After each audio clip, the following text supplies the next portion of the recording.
Yeah.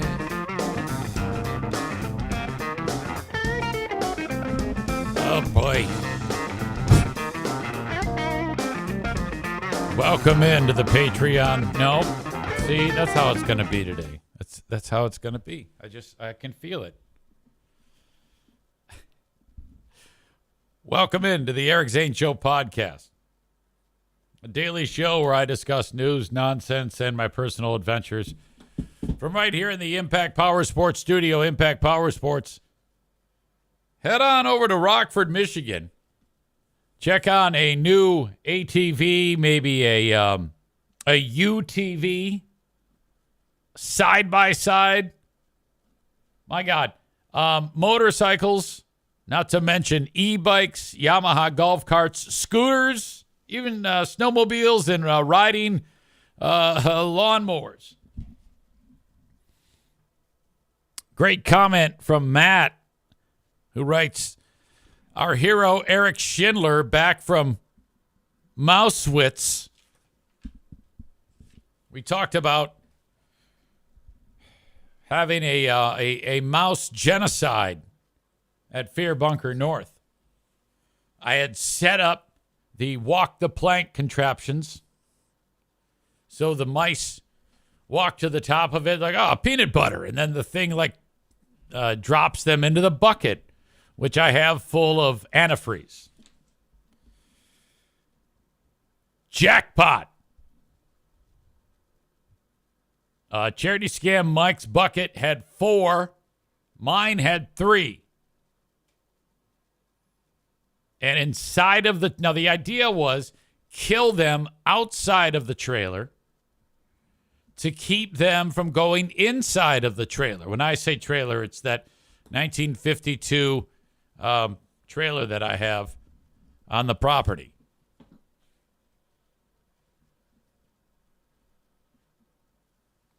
So 4 mice outside of Charity Scam Mike's, 3 mice outside of mine dead. Inside of the trailer, 0 dead mice. None. However, there was a dead vole.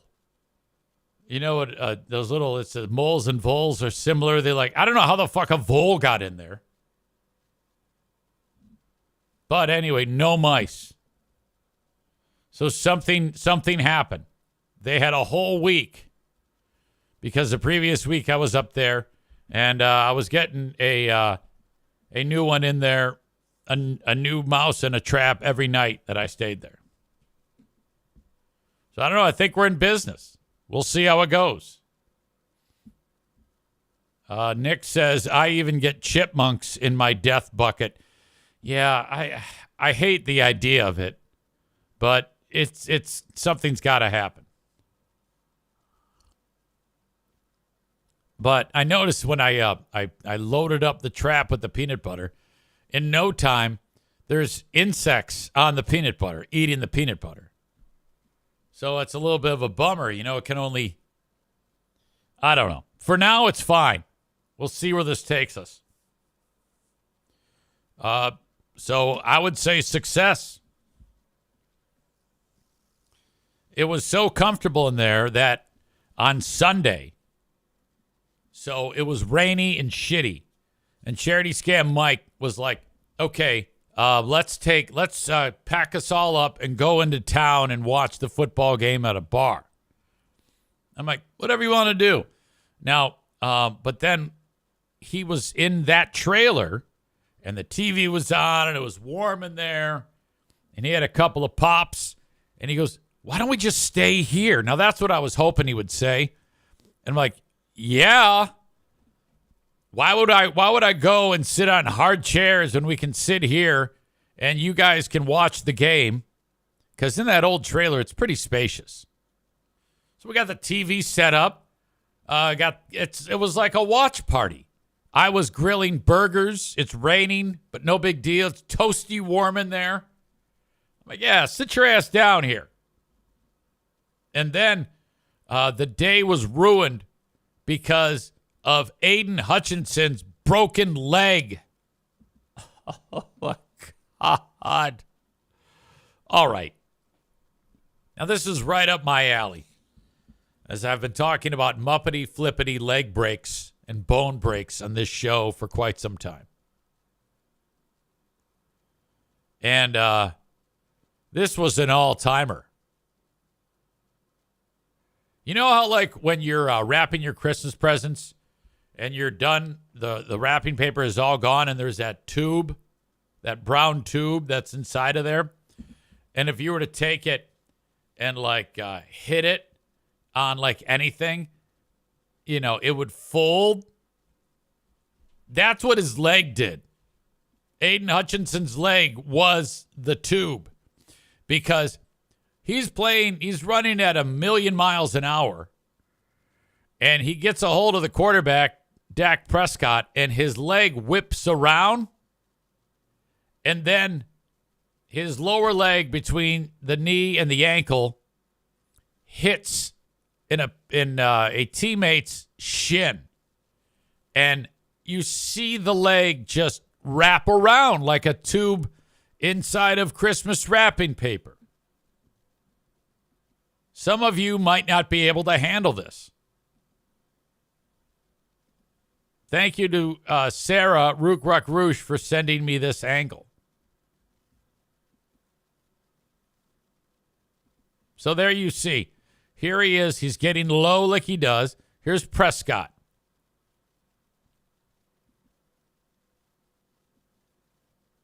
Hutchinson grabs.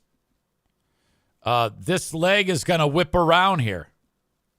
Okay, so here's the guy that he's going to hit his teammate. And, it's getting close to where the impact is. Right now, he's excited. And then a millisecond later, okay, now it's hit. And now it's broken. Look at that. It is a letter J. Wow. Whammo. That is an all-timer right there. Oh, my God. Crunchity. Crunchity, crack-a-lack-a, flippity, whammo. Oh, my God. Come on. His foot damn near, look, it's waving at us. His foot damn near fell off.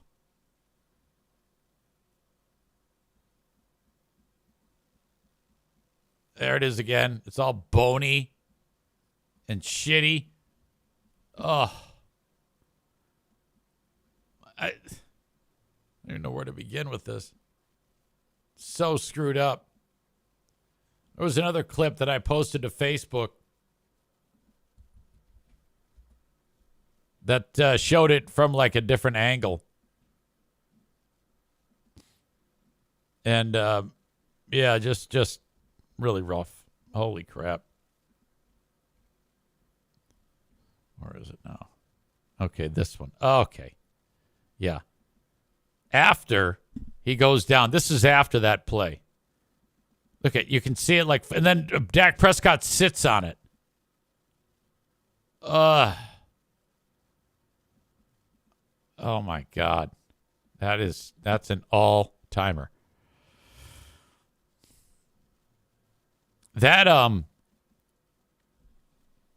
So when that happens, that can lead to something known as compartments syndrome. And I'm not sure what it is specifically. I just remember reading about it some time ago. And that can cause you to lose the leg.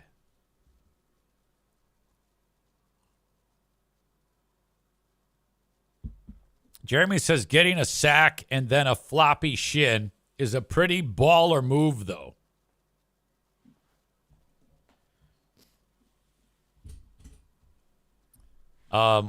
Nick writes, someone skipped leg day. Yeah, I don't think this has anything to do with skipping leg day. I think it was a bone break, In fact, I know it was a bone break. So then that guy, Aiden Hutchinson, he's laying there. And you didn't see it at first. On TV, all you saw was him laying on the ground, and the reaction was like, oh, no. So wasn't sure what's up. And then they come back from the commercial, And all the players are gathered around. They've all taken a knee. It's all like, uh-oh. And, and it's been a while. And then they have that cart out. They're going to put him on that cart. And then they do the lip reading. And Aiden Hutchinson, you can see him say, I broke my leg.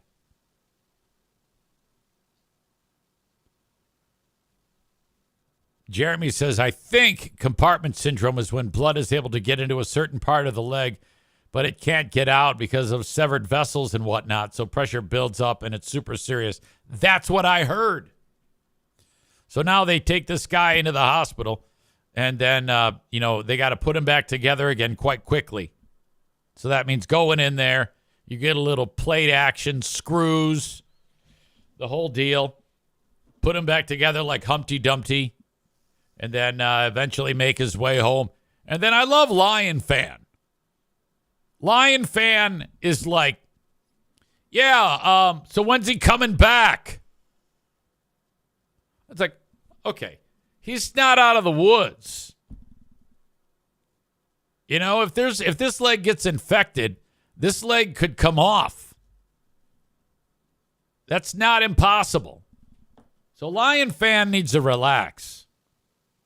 He's not coming back this year, and he'll be lucky if he can play at a high level ever again.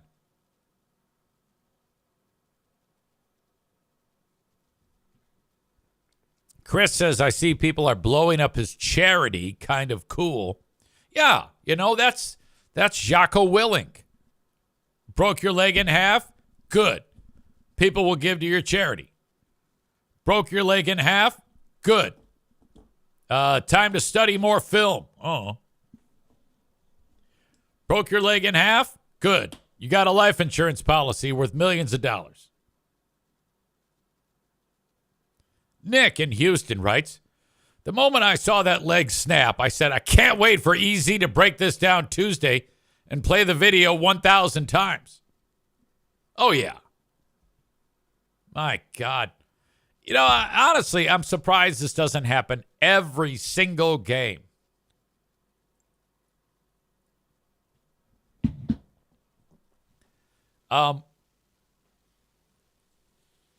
Lost in all of that was the humiliation that the Lions put on Dallas.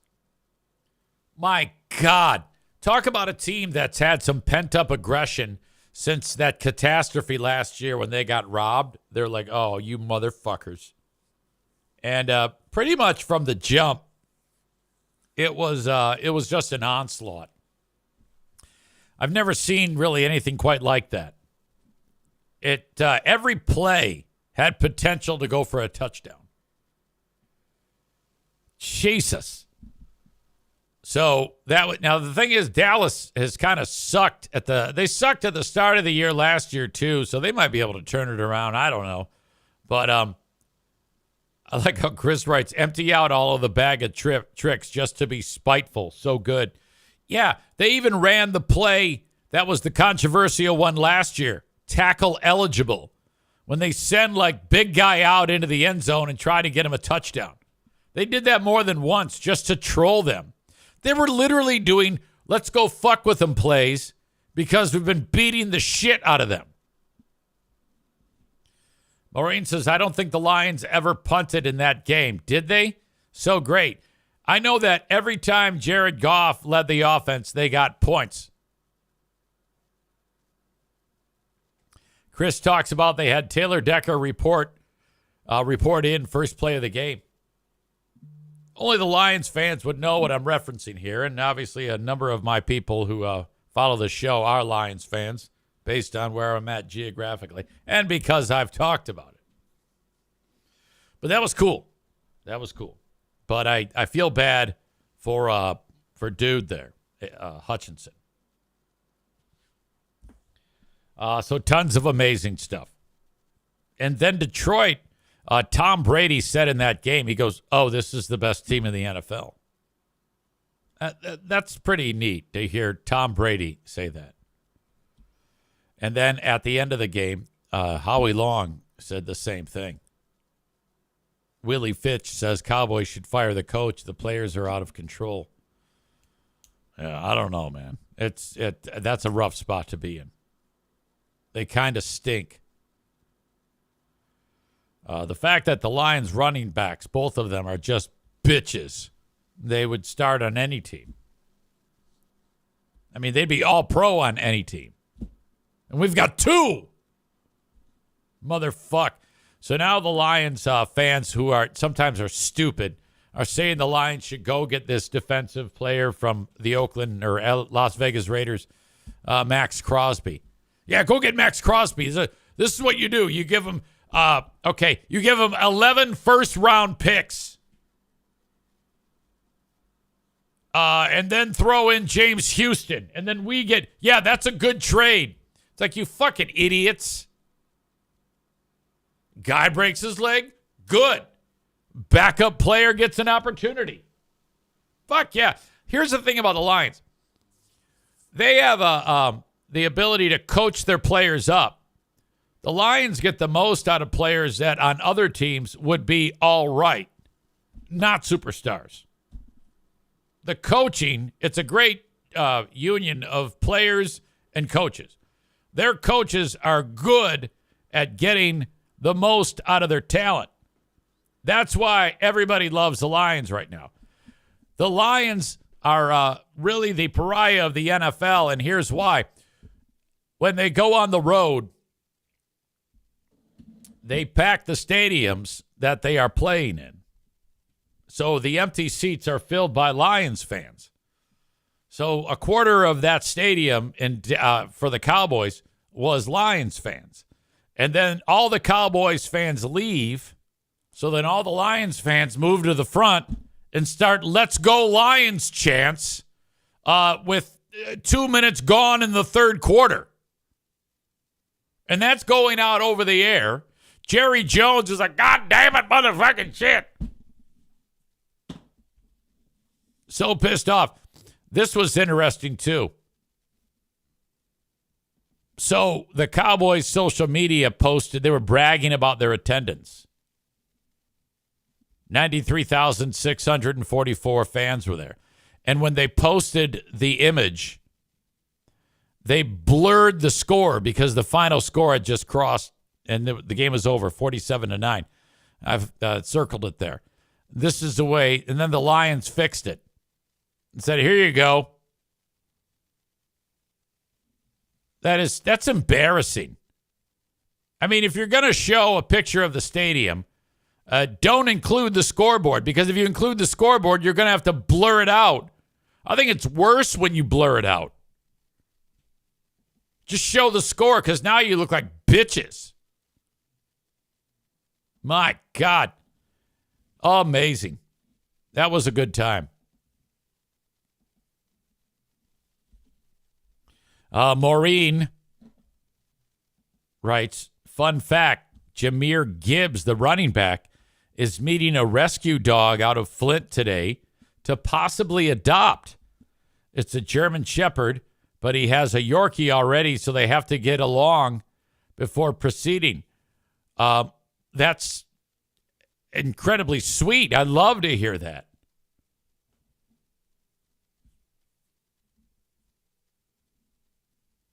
Nick in Houston, Texas says, keep it away from Rick. Okay. I cannot get behind Rick from TC Paintball being an animal abuser. I do not support that joke. That is no way hilarious. I am not laughing out loud inside. Out loud inside, that's right. Over that joke.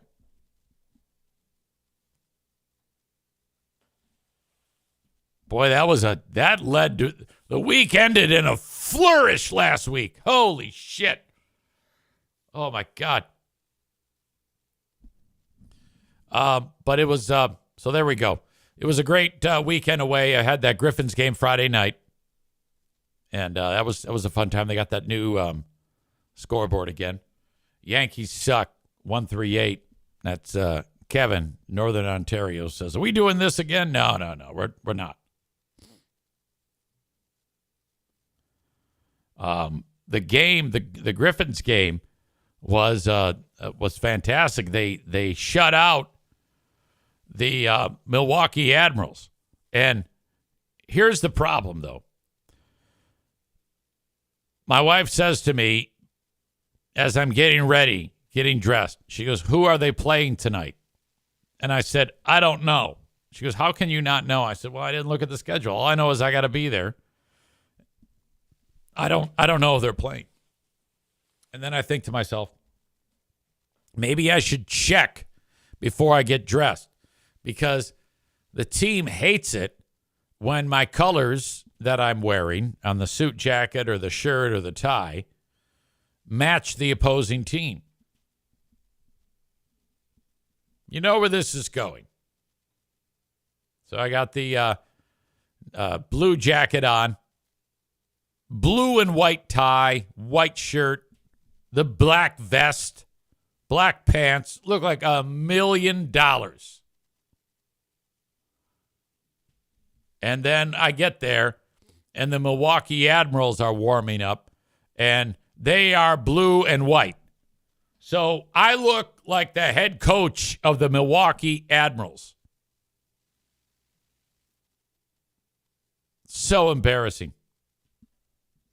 And then, before the game's getting set to, we're about to do the intro. It's, you got to dim the lights and, all the big music and the video playing. They said, hey, can you go out to center ice? I go, what? Yeah, we did that last year. We did? Yes.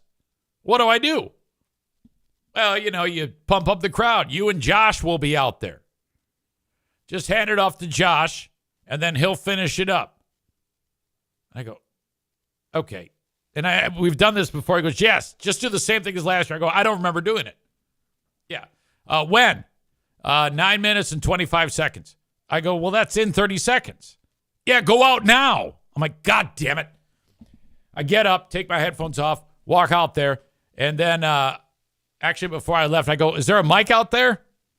And they go, we don't know. I go, Jesus Christ. So I'm about to go out there in a moment's notice. And I don't like that shit. I like it, somewhat planned out. I don't have any idea what the fuck I'm going to say. So it's packed house. There's 11,000 people there. Josh gets a microphone. He comes walking out. I go, and so now all eyes are on us. The spotlight is on, and I have no clue what to say. I go, ladies and gentlemen, how about that new scoreboard? We got a brand new scoreboard. Welcome back. Well, oh my God, I'm just making shit up. I'm looking around, waving. Hey, let's go. Fucking hey, yeah, let's do it. All right, Josh, take it away. Oh, God, it was miserable. It was miserable. But my wife, she texts me when I get back, and I look at my phone. She's like, oh, my God, you guys really nailed that. That was so well done. I go, what the fuck are you talking about? Yeah, everybody loved that. And I go, I couldn't even tell you what it's 30 seconds ago. I couldn't even tell you what we did. I have no idea. In fact, I couldn't even hear. When you're at that spot in the rink, you can't even hear what's coming out of the speakers when you talk at all. So I'm like going, yeah, waving, spinning around like a pirouette. Take it away, Josh. That's right. Power stereo of him. Oh, my God. And then, okay, sat down. Let's play hockey. One of their players on the team, I forget his name, Jared LaRue. I was reading the scratches because they give me the names of the players that are scratched who aren't playing. Number 68, Jared LaRue. This is before the game starts. And so he's not playing. And I remember thinking, wow, he's like one of their best players. There's a penalty, and I don't even look who sits down next to me. And I don't even know it, but it's that guy, Jared LaRue. So there's a problem. because I announced him as a scratch. Now, if I announce someone as a scratch and then he's on the ice, 9 times out of 10, the coach of, in this case, the Griffins, would be pissed off and say, hold up. He was announced as a scratch. Why is he on the ice? If you do that, the other team that puts a guy on the ice after he's been announced as a scratch gets penalized.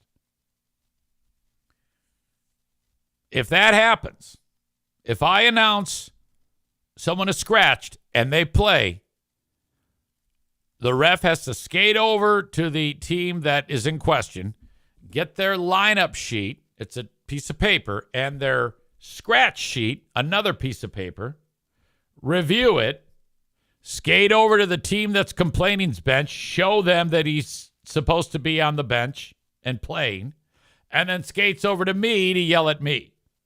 You announced 68 as a scratch. He is not a scratch. What the fuck is wrong with you? So the guy sits down for a penalty, and it's dude. And I go, Admiral's penalty, number 68, Jared LaRue. And I'm like, uh-oh. If anybody catches this all what I just told you is going to happen. 2 minutes for a hooking. Time of the call, 14:35. I look over him. I go, I thought you were scratched. He goes, I'm not scratched. I never scratch. I go, yeah, I know, but I announced you as a scratch. He goes, what'd you do that for? I go, well, that was the information I was given. I was given it, look, 68. I'm holding it up. I go, they told me you were scratched. He goes, I am not scratched. And then he's in the penalty box with another dude, and the dude goes, oh, yeah, first game, eh? That's the way it goes, you know. I mean, you got to work out the rough spots first game. No doubt about it. Total fucking Canuck. LaRue is French-Canadian. The other guy was total, typical Canadian, not French-Canadian. Oh, yeah. Yeah, I mean, you got to work the bugs out, No doubt. I'm sure you're sorry. Nobody blinked. Nobody caught it. Thank God. So then I key up the mic to upstairs, and I go, dude, you're killing me. What is it? You told me LaRue was a scratch. He is not a scratch. It's silence. He looks at the list, and he goes, oh, you're right. And I go, yeah, you can't do that. We don't have a margin of error here. You can't, fuck me up, because then everybody thinks I'm the asshole. But we made it. Overall, it was a good time. Saturday comes. We go up north. All right. This was one of the best times. We are having so much fun up there. And then down the street, there's a house for sale. And it just went on the market. It's like 6 lots over. And it's $150,000. It's a beautiful place.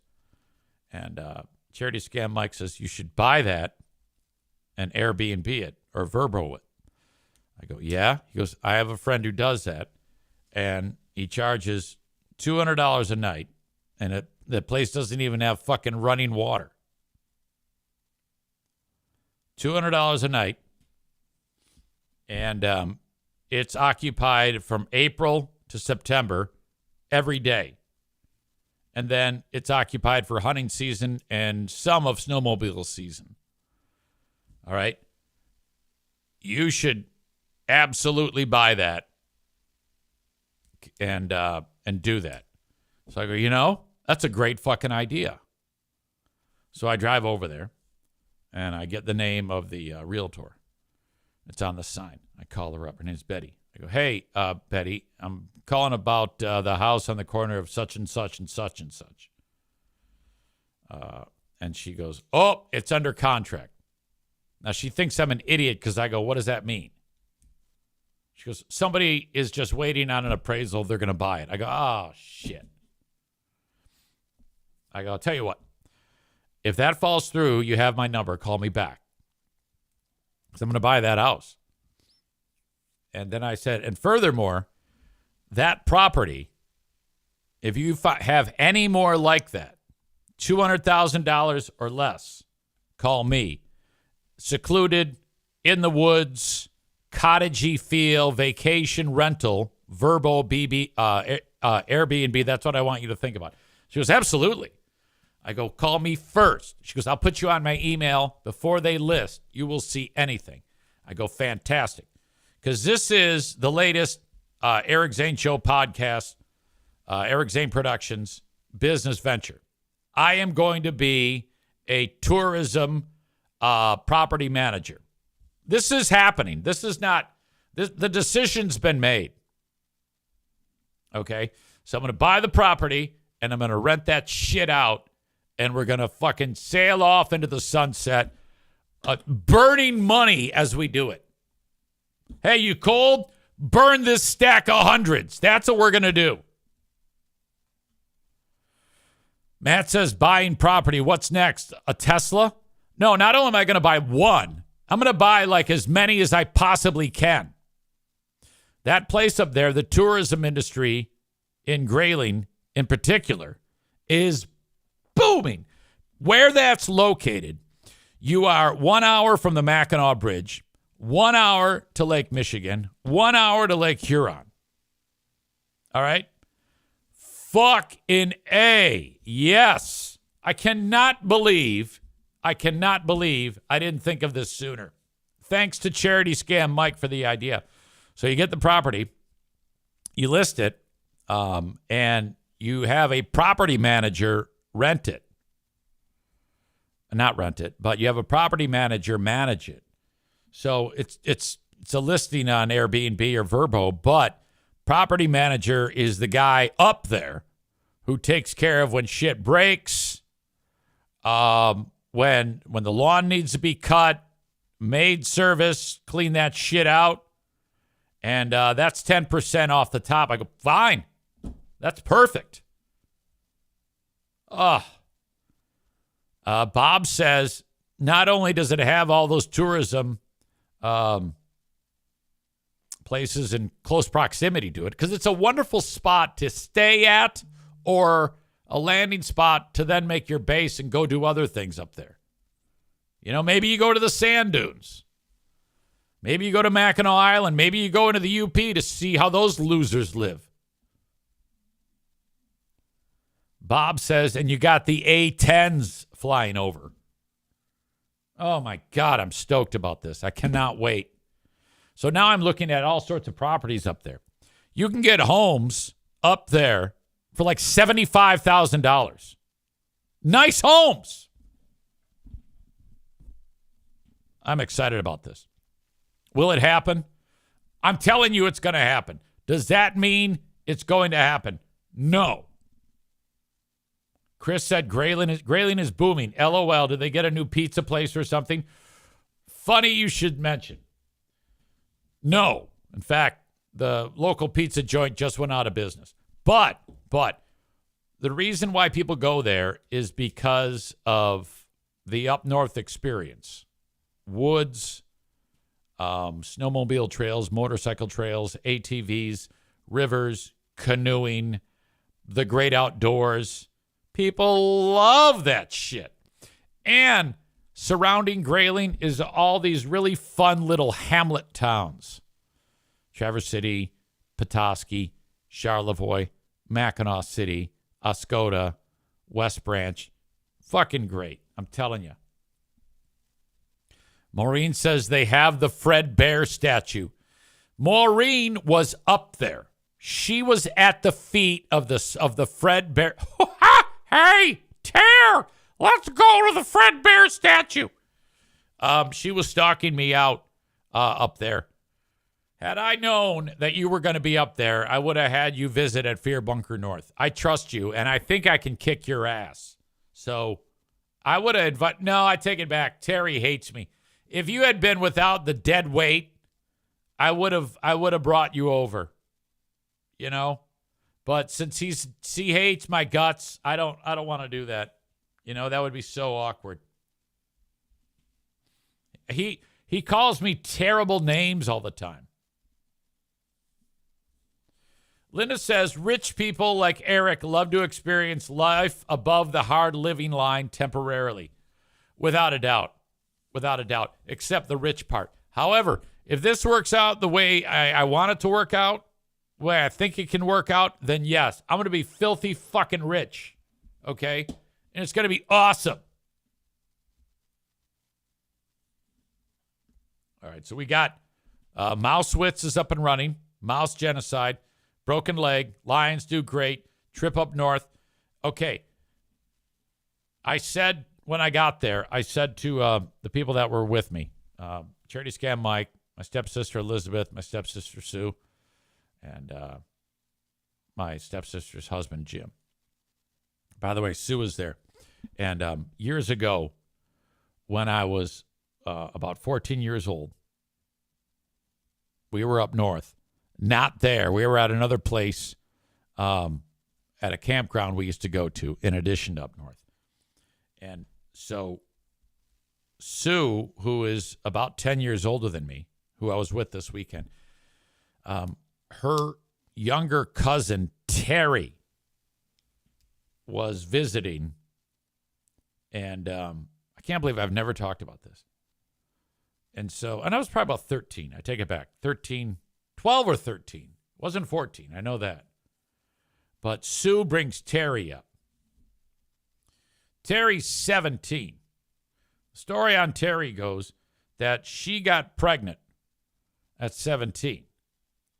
And she had a baby. And unfortunately, the child did not survive the birth. It was a horrible scenario. And the poor kid, she hid the pregnancy. Somehow she managed to do it. Okay. And so she had the baby, it passed, and then she was having a hard time. So she was invited to stay with Sue, her cousin, to kind of move past it, I guess. Does that make sense? Branjo, I see your message. Hold on. I got to write this down before I continue the story.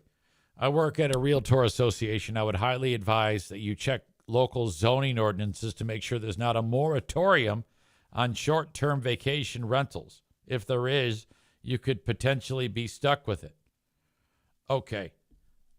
Who would I contact about that?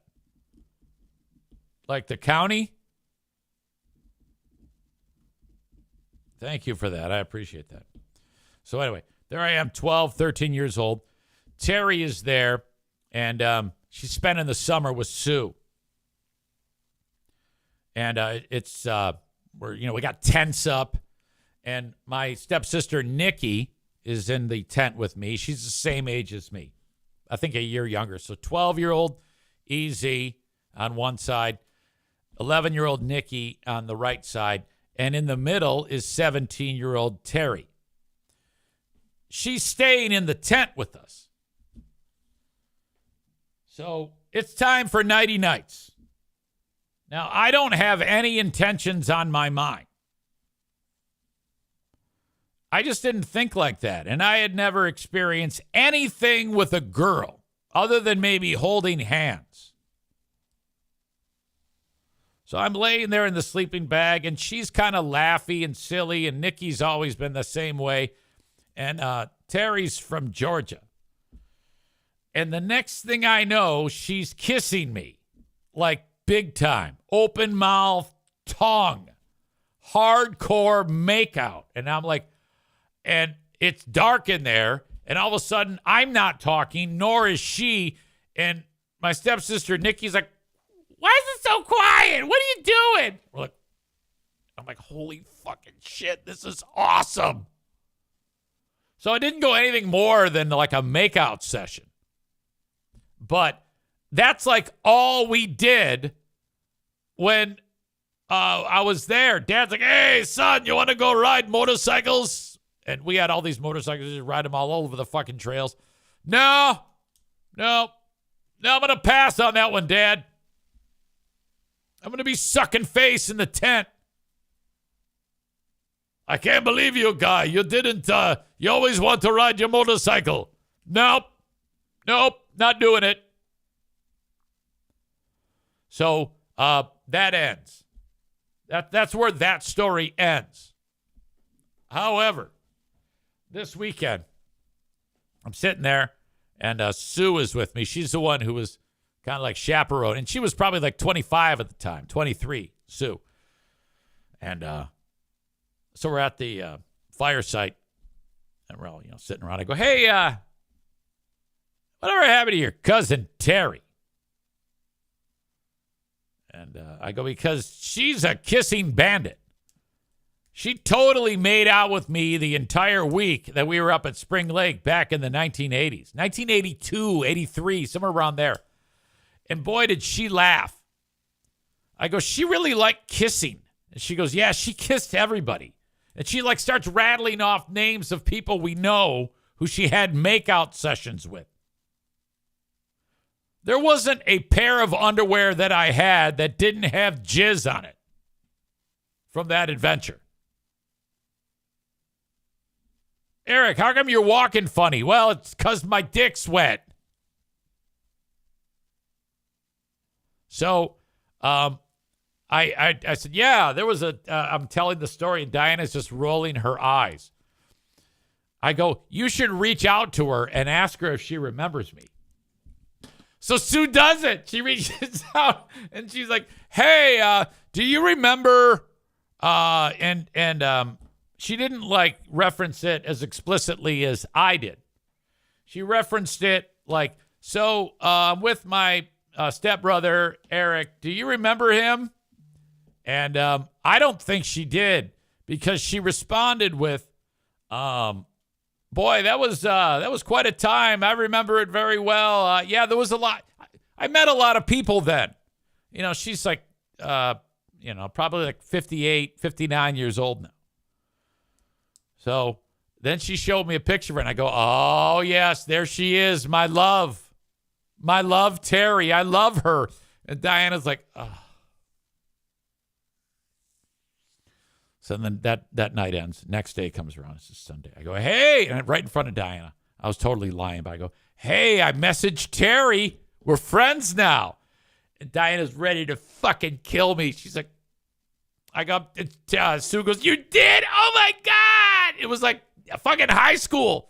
I go, I'm totally kidding. I didn't message Terry. You kidding me? I'm not going to do that. Matt says something terrible. He says, Terry lives in a Georgia trailer park with a big-nosed kid that wants to be a shock jock. Yeah, that's stupid. And so are you. No, she's happily married, has children, and is in California. But I was in love. I was totally in love. From that point on, every woman that paid attention to me, I was going to marry him. And after however many women, finally one agreed, and it was Pooh Bear. Here I sit. Aren't I lucky? My God, you're damn right. No trip up north would be complete, though, without, wait for it, the fraud bus.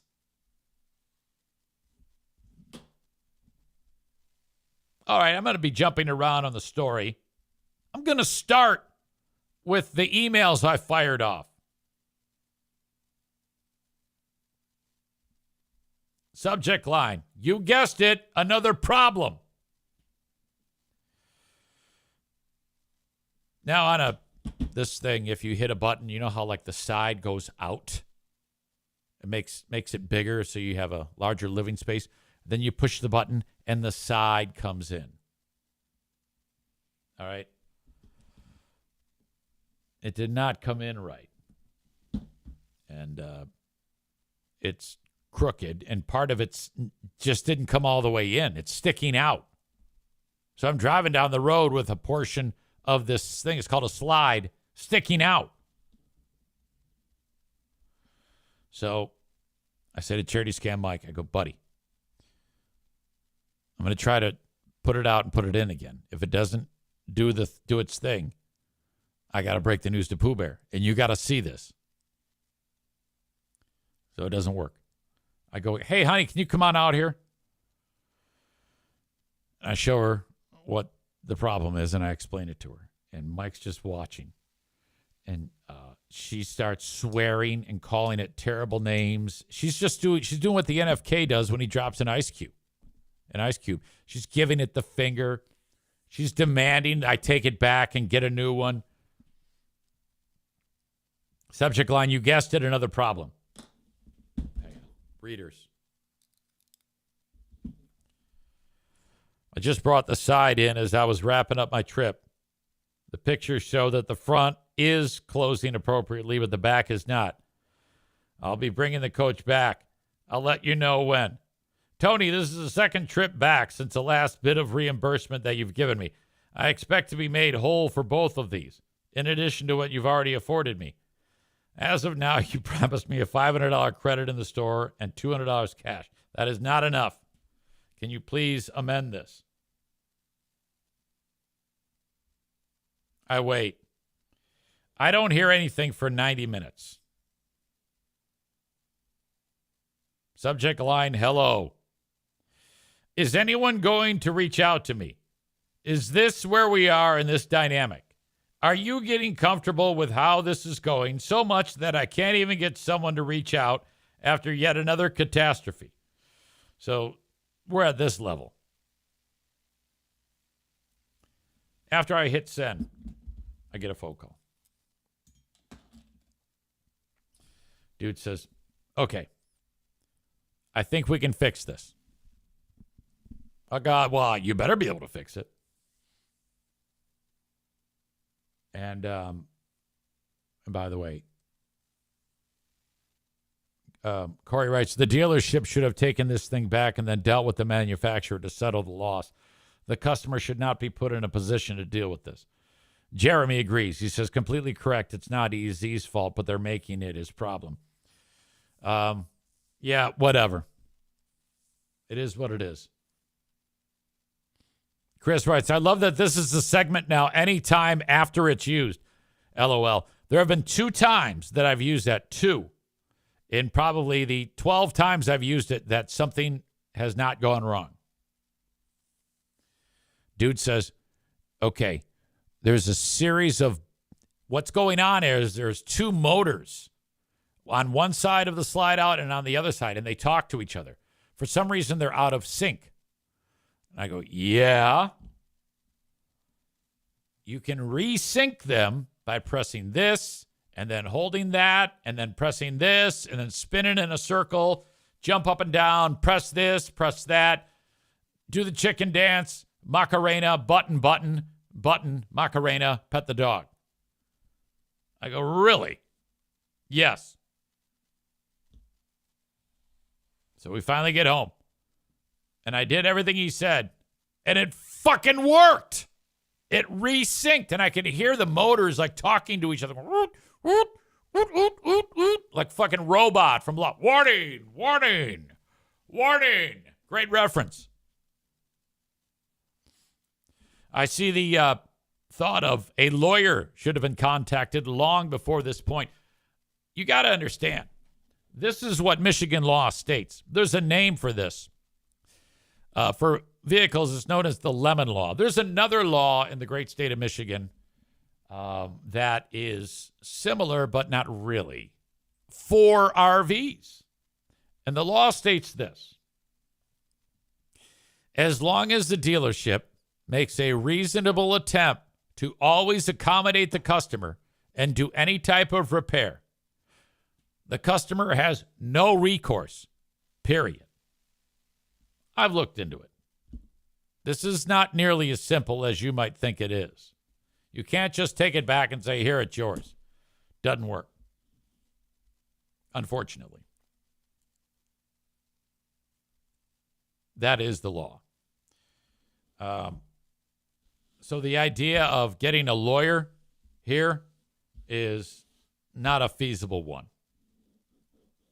I mean, the time and money involved in that, it's not worth it. And to be honest with you, the dealership has done an amazing job at accommodating me every time. They have put up with my temper tantrums. In fact, they've been so sweet with me that even after I lose my patience with them, that I actually feel bad about it. After I sent the old, is anybody going to reach out to me? They did. I got a email from the guy too, from the boss man. And he's like, I'm so sorry. We were really swamped today. So-and-so is going to call you, and he thinks he can resync it by a series of things, which is what I did. So I wrote, all right, my impatience is brought about by my PTSD from this thing. That's what this is. This is what you get. This is how this works. So excuse my impatience, but at the same time, I've just had it. I'm tired of trips being compromised.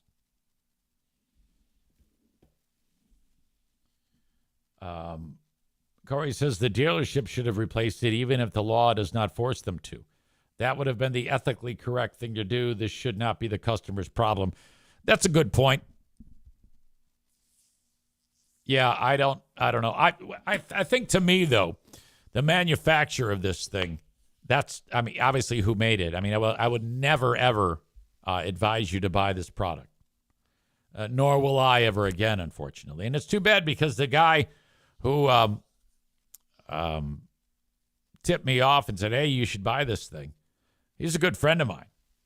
But there's no fucking way that I can ever reach out to him and say, hey, I want one of those. I'm just not going to do it.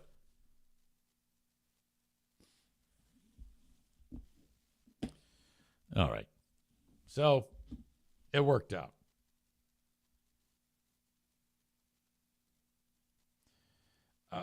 Let's see here. What else do I have for you?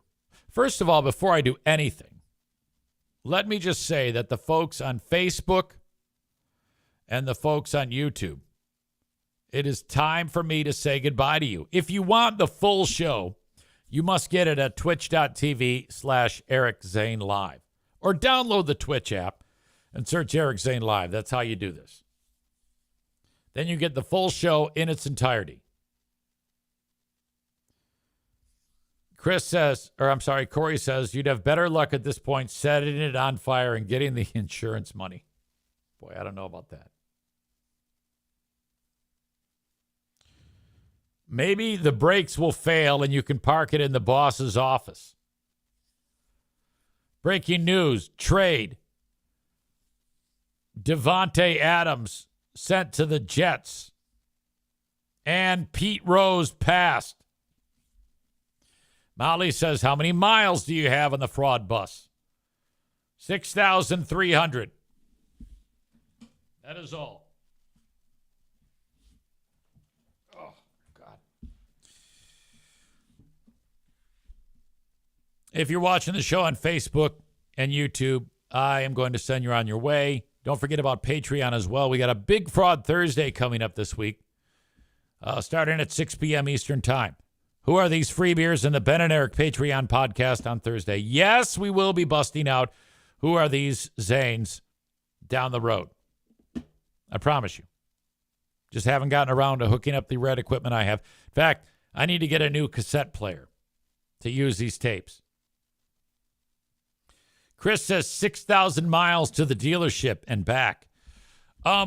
Honestly, I have been there probably 8 times.